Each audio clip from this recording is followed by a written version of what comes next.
The Nigerian Army was founded in 1863 as Lagos Constabulary with the nickname Glover's Hausas. It then evolved into the Hausa Constabulary in 1865, the Oil Rivers Irregulars in 1886, the Niger Coast Constabulary in 1891, the Southern Nigeria Regiment and the Northern Nigeria Regiment West African Frontier Force in 1900, and at amalgamation in 1914, it became known as the Nigeria Regiment West African Frontier Force. In 1928, it evolved into the Nigeria Regiment Royal West African Frontier Force. Then, in 1956, the Queen's Own Nigeria Regiment Royal West African Frontier Force. The Royal Nigerian Army at independence on October 1, 1960, and finally, it became simply known as the Nigerian Army on October 1, 1963, when Nigeria became a republic and cut off all ties with the British. As of today, it is still known as the Nigerian Army. This is the full history.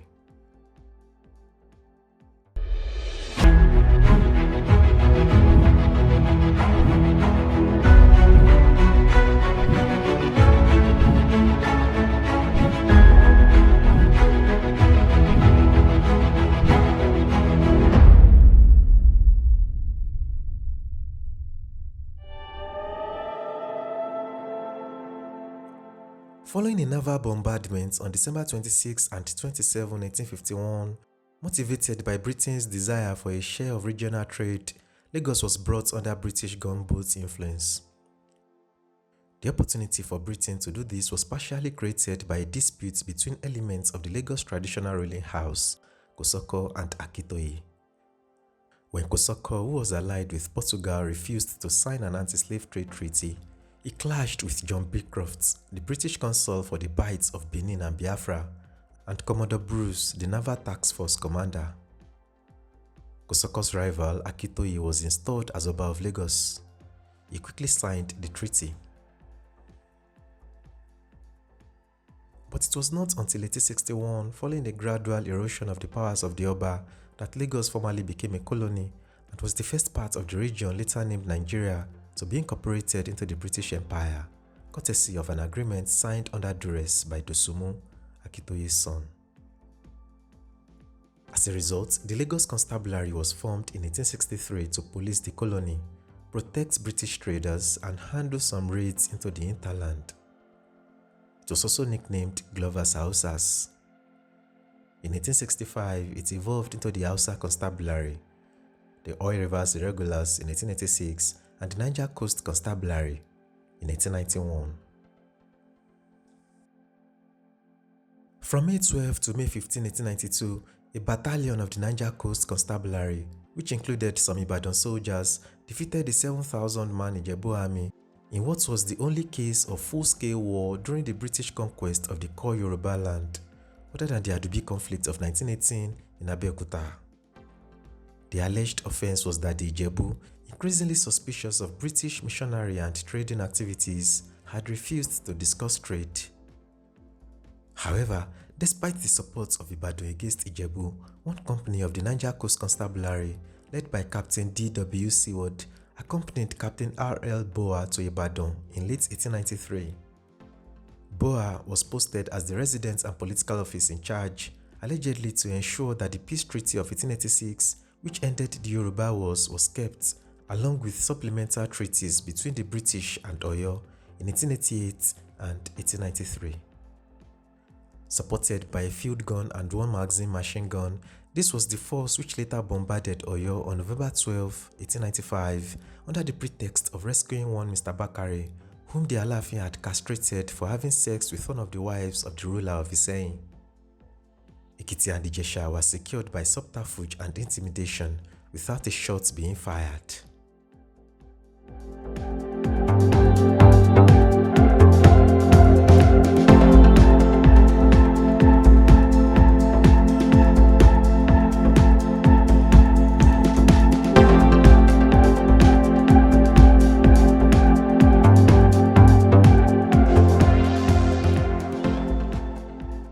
Following a series of boundary disputes and other irritants in the political relationship in 1896, forces of Emir Suleiman of Ilorin attacked the detachment of the Niger Coast Constabulary. Before this, Suleiman's predecessor Emir Moma had been overthrown in a violent coup by his baloguns or generals for being too compromising with the Royal Nigeria Company and the British administration in Lagos. After the Ilorin incident, further clashes occurred in January 1897, during which Balogun Adamu was killed by the Niger Coast Constabulary force, along with many casualties. Finally, on February 15 and 16, 1897, Ilorin was attacked and defeated. But resistance continued, necessitating repeated warnings from the resident British commander, Lieutenant Colonel James Wilcox at Jebba. After mediation by the Royal Nigeria Company, which was already in dispute with the British government over control of troops, Ilorin agreed in 1898 for a small Royal Nigeria Company constabulary force to be stationed inside the town. This force was later taken over by Frederick Lugard. Although no open war took place after this, small detachments had to be sent back to Ilorin from time to time for counter-insurgency duties, particularly when a substantial component of the Northern Regiment left for Ghana to fight the Ashanti Wars in late 1900. Following a flag march and a show of force, Ilorin was finally pacified in 1903. However, the Niger Coast Constabulary was also busy elsewhere.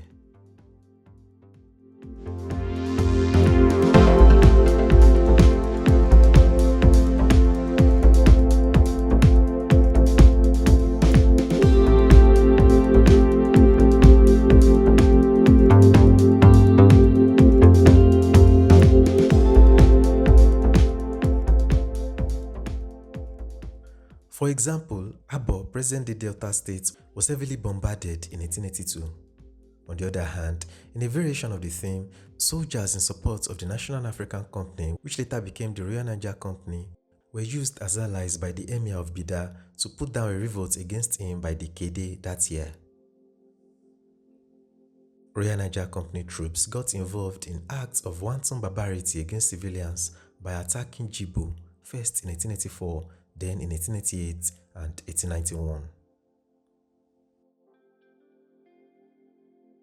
From August 25 to September 25, 1894, directed by Ralph Moore, the Niger Coast Constabulary conducted a difficult marine expedition against Nana of Ishekiri at Ibrohimi. Led by Sir Claude MacDonald, it conducted a brutal campaign against Brass from February 19 to February 26, 1895, following an earlier successful attack on January 29 by the Brass resistance on Royal Nigeria Company facilities at Akasa. Okrika, which had revolted in 1893, 1894 and 1895, felt the jackboot when in June 1896, Moore landed in a gunboat accompanied by 100 soldiers. In the same year, a military patrol was sent to Efuron near Warri, and in violation of the Bida Treaty of March 1885, the Royal Nigeria Company established military posts at Jebba, Baibo, and Liaba. In 1897, tensions with Bida over violations of the 1885 treaty led to the Royal Nigeria Company Bida War. In 1896, the Emir of Bida had withdrawn all Nukbes who were in service of the Royal Nigeria Company as pilots along the Niger waterways. The Nukbes then captured a whole Niger Coast Constabulary unit along with its weapons.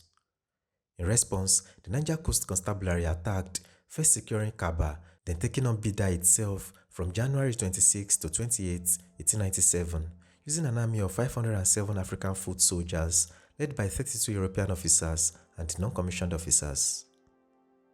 Emir Abubakar initially escaped to Kontagora but returned to power in Bida in 1898. A few weeks later, the largest single military operation was conducted by 1,500 combatants in 9 ships, also directed by Ralph Moore, resulting in the fall of Benin on February 18, allegedly in response to the ambush and killing by soldiers of Benin of James Phillips, but in reality designed to control trade with the hinterland. In 1898, military operations were launched by the Royal Nigeria Company during the first phase of the Ekumeko resistance in the Anioma area. A counter-insurgency campaign was also organized against Generals Ebon and Ologbosere of Benin.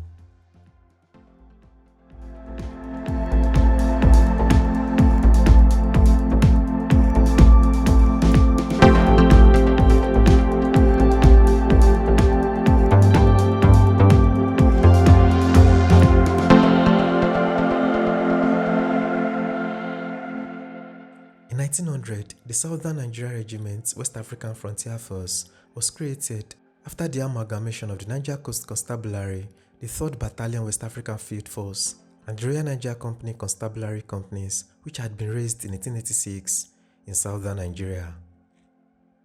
In 1901, the Lagos Battalion, West African Frontier Force, was established, followed in 1906 by the 2nd Battalion, Southern Nigeria Regiment, West African Frontier Force, and the 1st Battalion, Southern Nigeria Regiment, West African Frontier Force.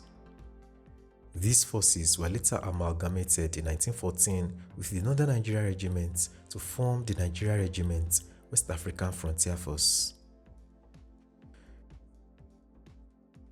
The Southern Nigeria Regiment was very heavily involved in internal security work, dispatching what were termed military patrols to many parts of Southern Nigeria to psychologically subjugate its people and destroy their social authority systems and rituals.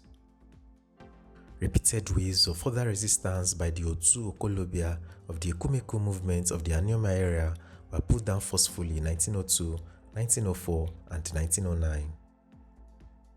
Many years later, another such insidious guerrilla movement was crushed in parts of present-day Edo State.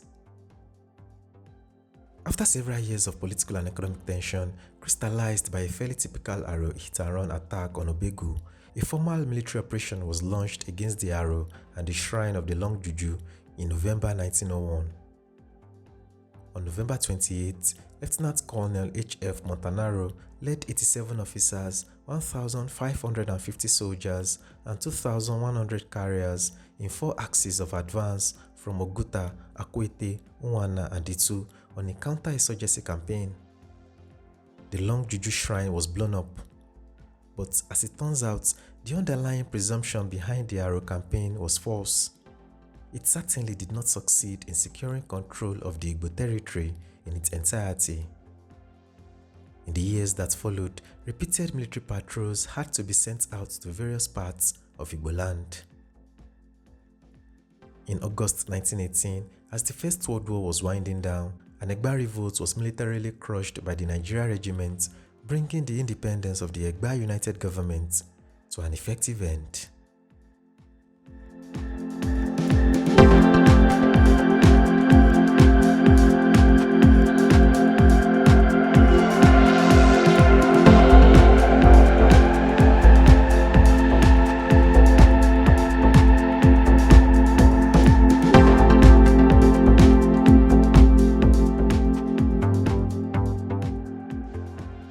On August 26, 1897, the West African Field Force was created by Captain Frederick Lugard from a nucleus of the Royal Nigerian Constabulary, which had itself been raised in 1886. The 2nd and 3rd Battalions were formed in 1898. By the end of 1899, the British government had abrogated the Charter of the Royal Nigerian Company. During a ceremonial parade of troops at Lokoja, commanded by Lieutenant Colonels Thomas Morland, Lowry Cole, and Wilcox, Lugard formally proclaimed the Protectorate of Northern Nigeria and sent copies of his proclamation to traditional rulers all over the region. Some of these rulers, like the emirs of Bida, Muri, Kefi, Bauchi, Nasarawa, and Gwandu, the Etsunupe, and the Sultan of Sokoto, were not unfamiliar with European proclamations based on alleged treaties. But the tone of Lugard's declaration, backed as it was by an armed force, was another matter entirely. Captain Lugard had entered the service of the British East Africa Company in 1889 after a short military career and was sent to Uganda in 1890. After establishing British dominance there, he returned to England in 1892 and played a key role in lobbying the British government to declare a protectorate over Uganda in 1894. It was after this that he was appointed British Commissioner for Northern Nigeria, charged with the task of curtailing French and German influence in the region. In May 1900, the Northern Nigeria Regiment West African Frontier Force was established by amalgamation of West African Field Force and Royal Nigerian Constabulary companies in Northern Nigeria. Later that year, 1,200 troops of the regiment under Lieutenant Colonel James Wilcox were sent to Ghana to partake in the Ashanti Wars. Lugard established a military base at Wushishi under one Major O'Neill, an act that immediately precipitated confrontation with forces of Bida and Kontagora, which cut off the Kaduna waterway in a logical reaction. Lugard's response was to justify further military action under the guise that he was fighting slavery.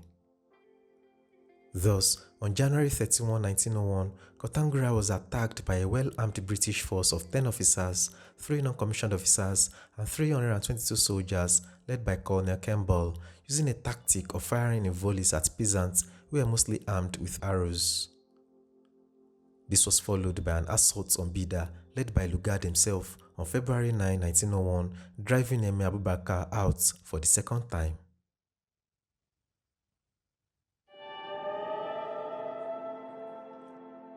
On September 2, 1901, a West African frontier force of 13 officers, 7 non-commissioned officers, and 365 men under Lieutenant Colonel Thomas Morland invaded Yola, the capital of present-day Adamawa State, northeast Nigeria.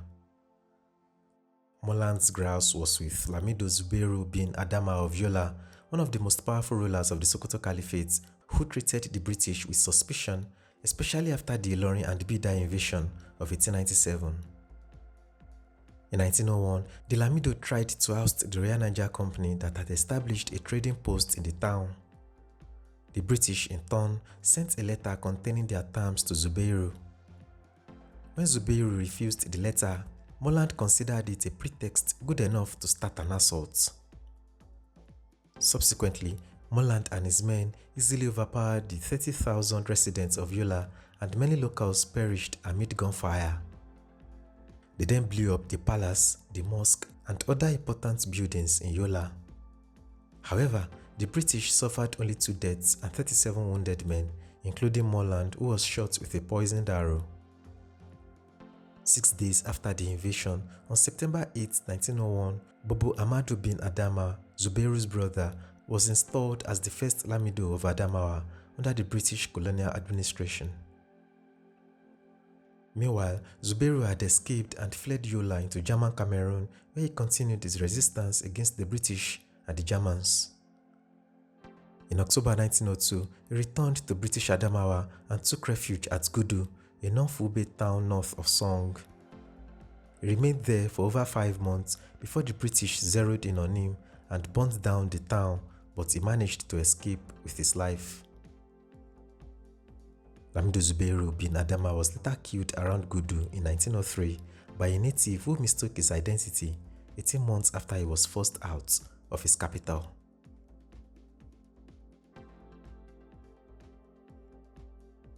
As was the case in other emirates, the British left a garrison there afterwards.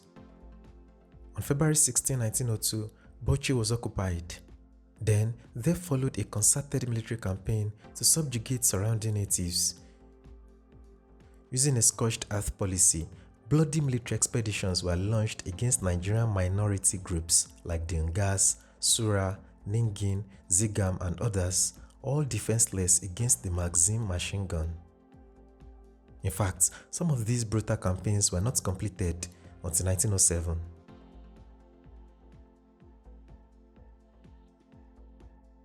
The Tiv were a special case. Beginning with the telegraph line affair, repeated clashes occurred with the British in 1900 and 1901. The first major British offensive against the Tiv in 1900 was commanded by Lieutenant Colonel Lowry Cole. Even after the large Tiv military conflict of March 1906, led by Lieutenant Colonel Hasler, interrupted by the Satiru Rebellion in Sokoto, the pacification of Tiv land did not really take place until about 1914. Between 1907 and 1914, the British Foreign Office, worried about the repeated reports of bloodshed, changed tack and forbade large-scale military, that is genocidal action in Tiv land by local colonial officials. Lugard's successor as High Commissioner in the North, Percy Girard, along with Roxton, who was the resident in Tiv territory, opted for peaceful penetration.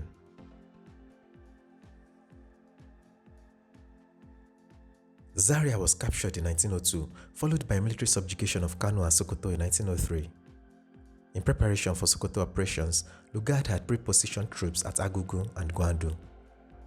On March 15, 1903, 25 officers, 5 non-commissioned officers, 68 gunners, 656 soldiers, 400 carriers and 3 medical personnel, supported by 4 magazine machine guns and 4 75mm field guns, took on a lightly armed force of Sokoto defenders, 2,000 on horseback and 4,000 on foot. The Sokoto force made the tactical error of choosing to fight in the open and exposing themselves to murderous machine gun fire.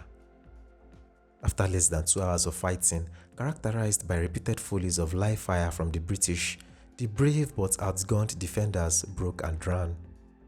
The flag of the Caliphate was, however, recaptured from the British after that battle. In pursuit of Sultan Atahiru I, the British were misled into attacking Bormi on May 13, 1903, but he was not there. Nevertheless, a bloody battle ensued in which the ruler of Bormi, Musa, died. As usual, the British used heavy firepower, firing well over 10,000 shots at peasants.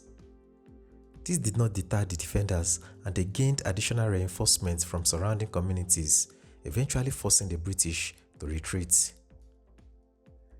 This heroic stand by the defenders of Bormi led to a reorganization of the British offensive.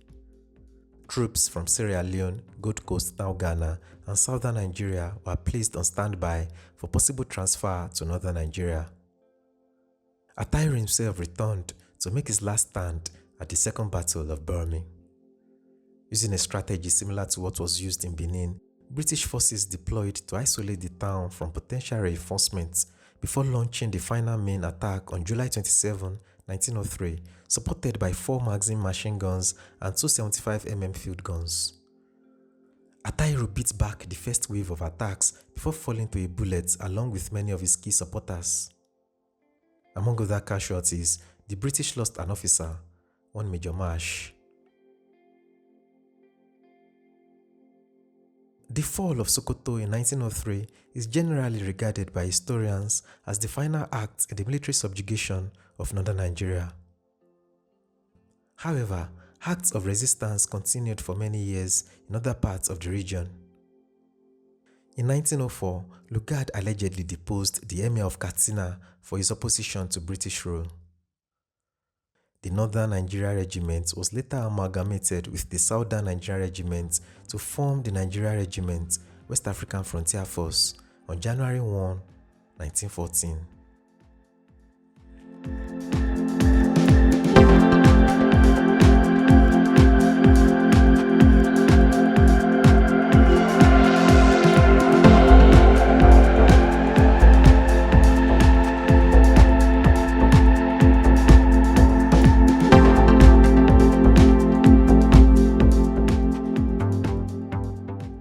During the First World War, 9 battalions of the regiment fought and distinguished themselves in the Cameroons from 1914 to 1916 and in East Africa from 1916 to 1918. During the Second World War from 1940 to 1941, units of the Nigeria Regiment distinguished themselves in East Africa during the Abyssinian campaign. From 1943 to 1945, as part of the 81st and 82nd West African Divisions, the regiment fought in Burma. In 1928, the Nigeria Regiment became a regiment within the Royal West African Frontier Force. This structure persisted for 28 years until it was renamed the Queen's Own Nigeria Regiment, Royal West African Frontier Force, in 1956. On October 1, 1960, when Nigeria became independent, it became the Royal Nigerian Army. Finally, on October 1, 1963, when Nigeria became a republic and cut off all ties with the British, it became simply known as the Nigerian Army. An act of parliament codified this change. The first general officer commanding GOC of the Nigerian Army was Major General Christopher Welby Everard, and he continued in that position 1 year and 4 months after Nigeria became a republic.